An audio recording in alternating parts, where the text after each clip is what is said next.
Bismillahirrahmanirrahim. Hoş geldiniz değerli Orta 3 öğrencileri. Kimya dersi devam ediyor. Bugünkü konumuz 2. bölüm. Beraber kitaba bakalım. 2. bölümde neler var?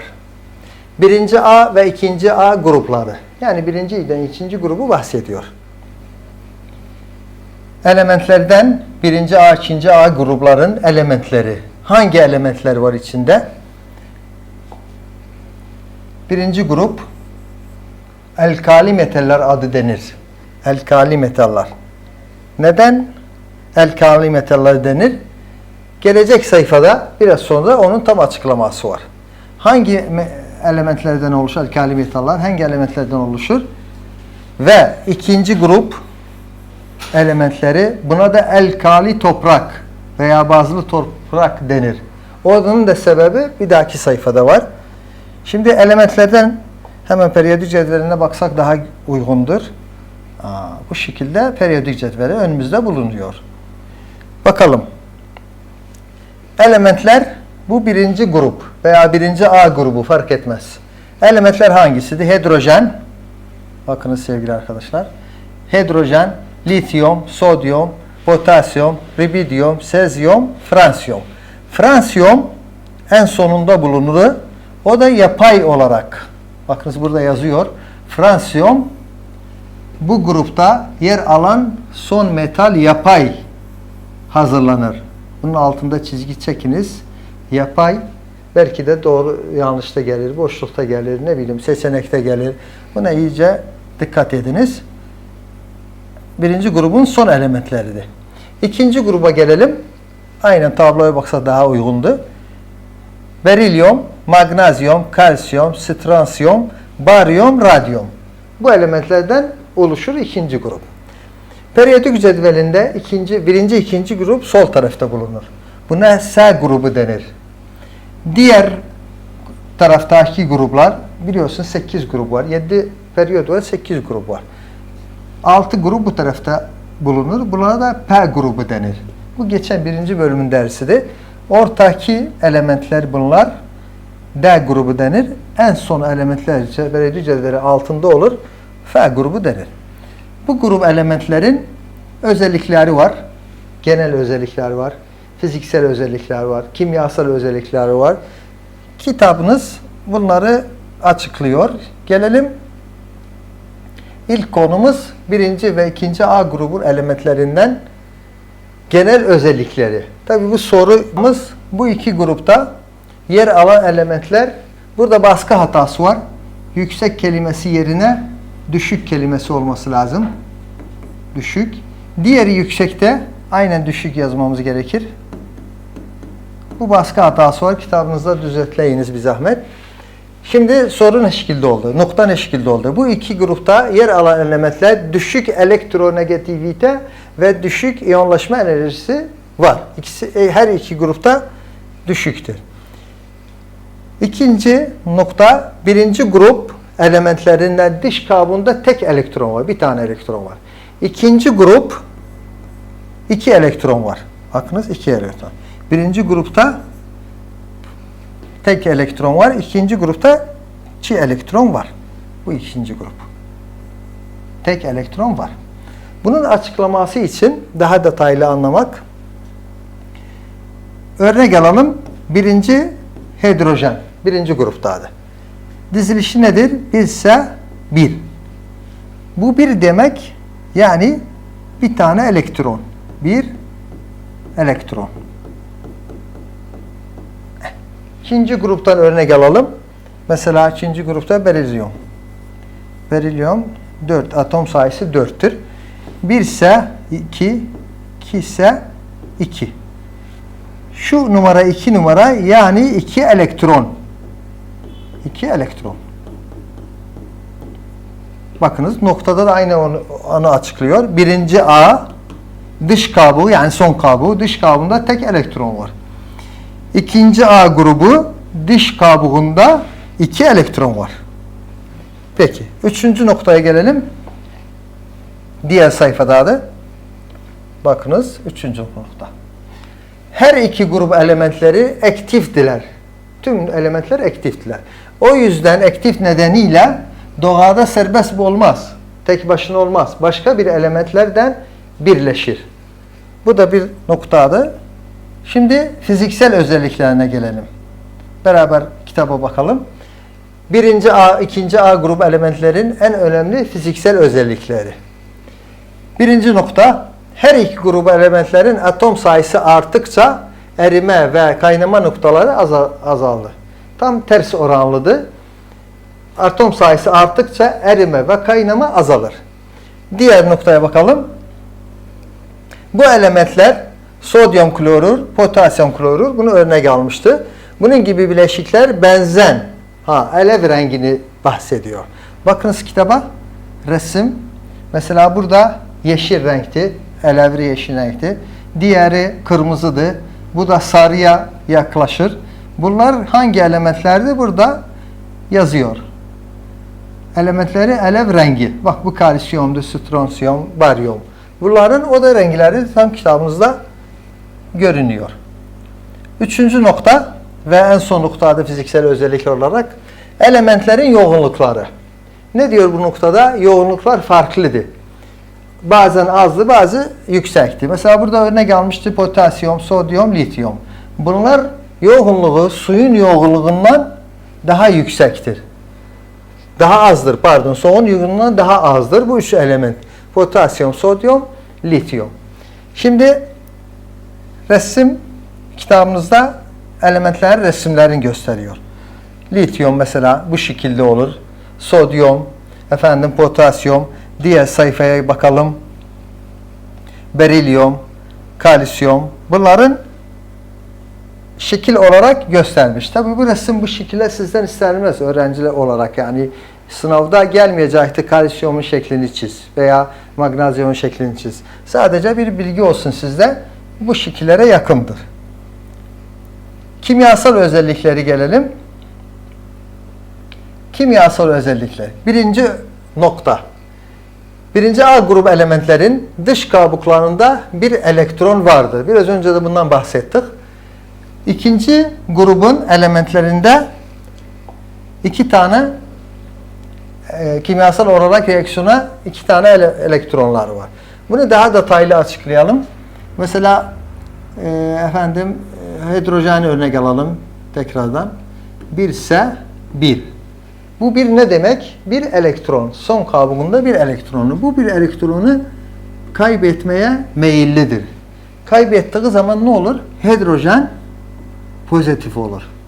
Bak burada aynı bunu diyor. Artı 1 yani pozitif. Peki bu birinci grup. İkinci grupta bak burada gösteriyor. 2 tane artı.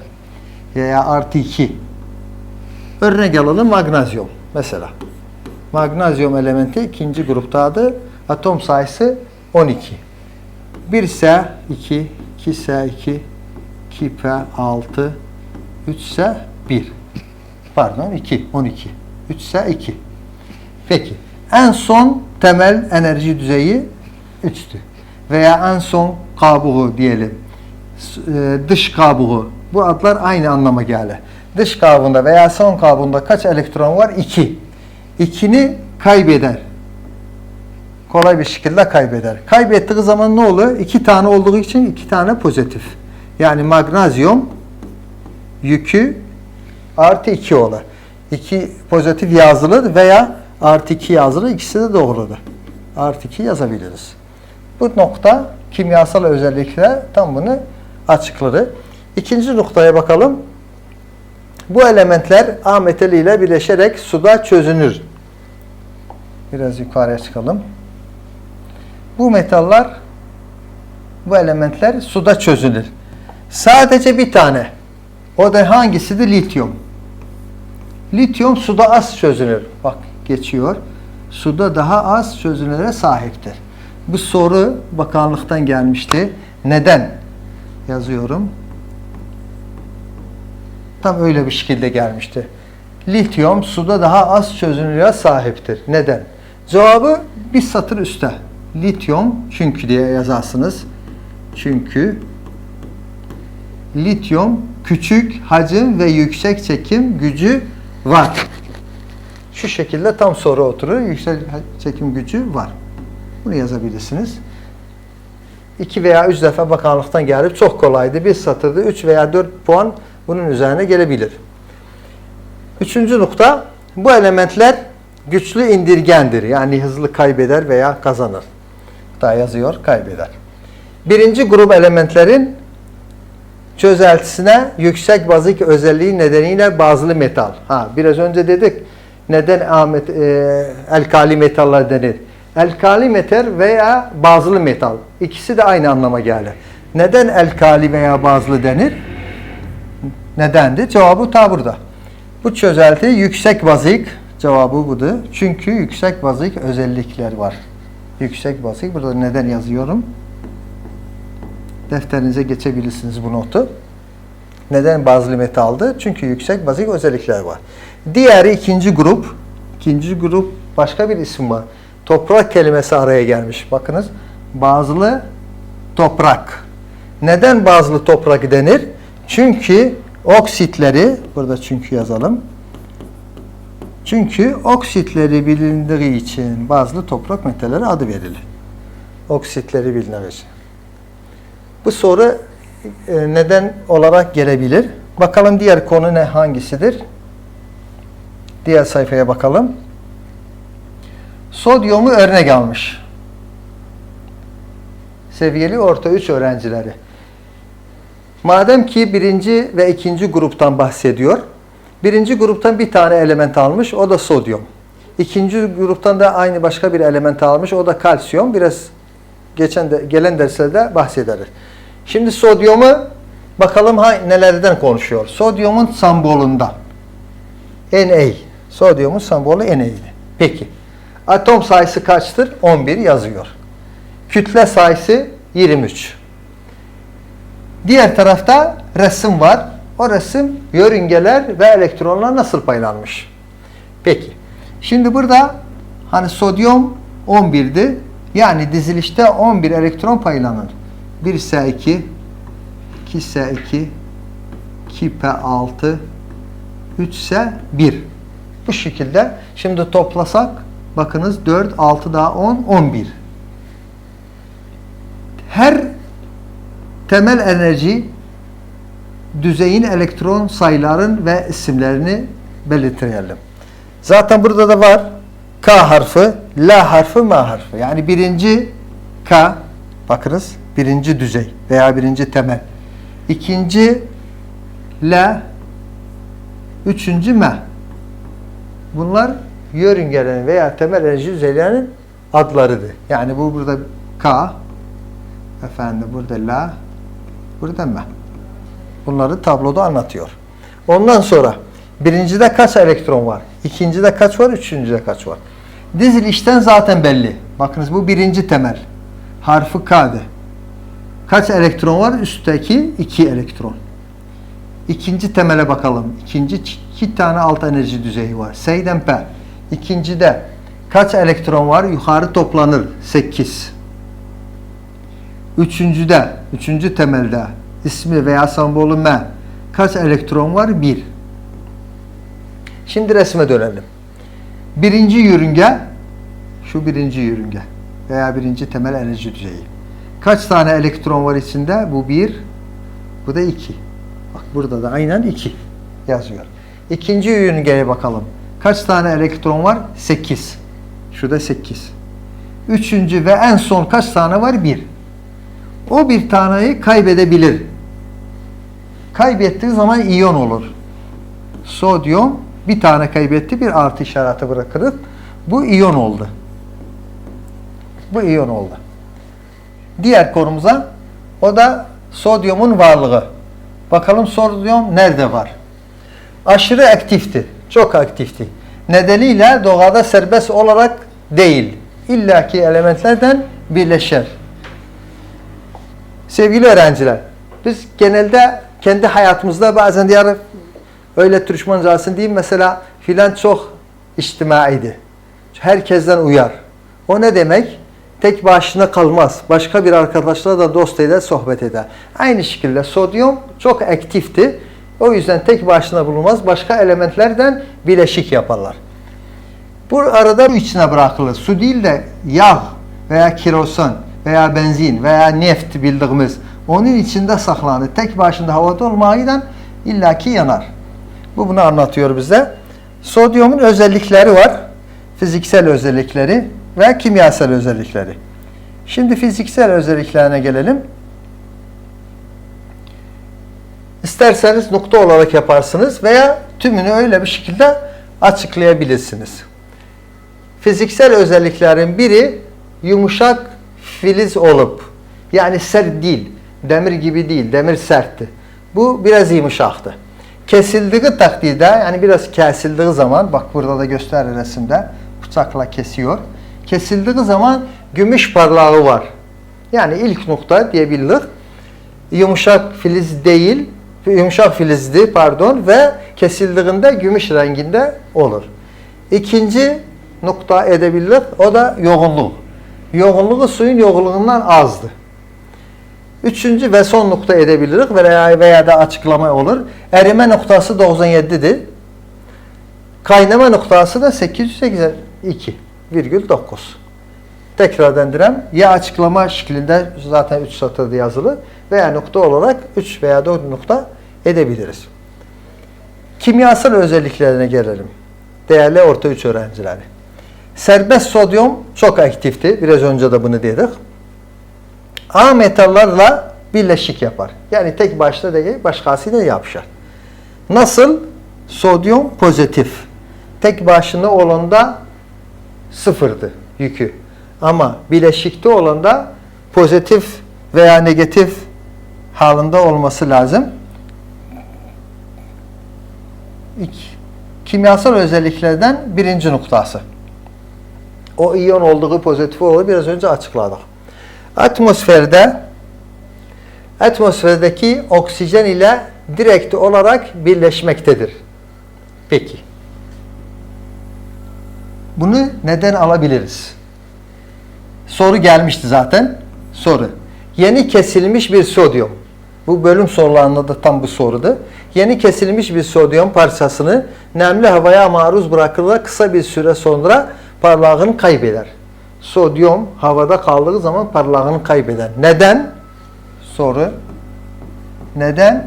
Çünkü, burada bir çünkü yazabilirler. Çünkü atmosferdeki oksijen ile direkt olarak birleşmektedir. Bu kaç defa bakanlık sorusudur zaten, gelebilir.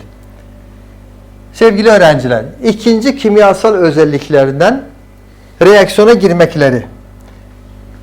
Yani denklem veya reaksiyon. Bu reaksiyonu tam bir ders yapacağım bunun için. Ama şimdi genel olarak konuşalım. Klor gazı ile, bu klor gazıdır. Klor gazı ile sodyum birleşir. Peki. Ne olur? Sodyum klorür. Ad yazılır. Daha iyi olur. Sembolla beraber. Sodyum NA'ydi. Siz bilmeniz lazım. Bunu orta 1'de ve 2'de almışsınız. İlk harf büyük yazılı. Sodyum Na. İlk harf büyük yazılı. İkinci harf küçük yazılı. Daima bir element iki harften olursa birinci büyük, ikinci küçük. Sodyum klordan birleşerek sodyum klorür oluştu. Tamam. Denge. Bu denge oldu. Neden? Çünkü klor 2'dir. Molekül sayısı. Diğer tarafta 1'dir. 2'ye çarpı olması lazım. Bu 2'ye çarpı oldu. O zaman denge bozuldur. Sodyum 2 olması lazım. Şimdi denge denk geldi. Üçüncüye bakalım. Su ile hızlı şekilde birleşerek. Suyun sembolü H2O'du. Bunu bilmemiz lazım. H2O bu su anlamına geldi. Sodyumla su birleşerek sodyum hidroksit oluşur. Hidrojen gazı da dışarıya çıkar. Bu ok ne anlamına geldi? Gaz. Gaz yani yukarıya gidilir. O anlamına geldi. Denge olarak aynı hidrojen burada bakınız 2 çarpı 2 4. Bakalım burada 2 tane hidrojen çünkü bu hidrojen 2 demekti. Burada 2 4'tü. Sodyum burada 2, diğer tarafta da 2.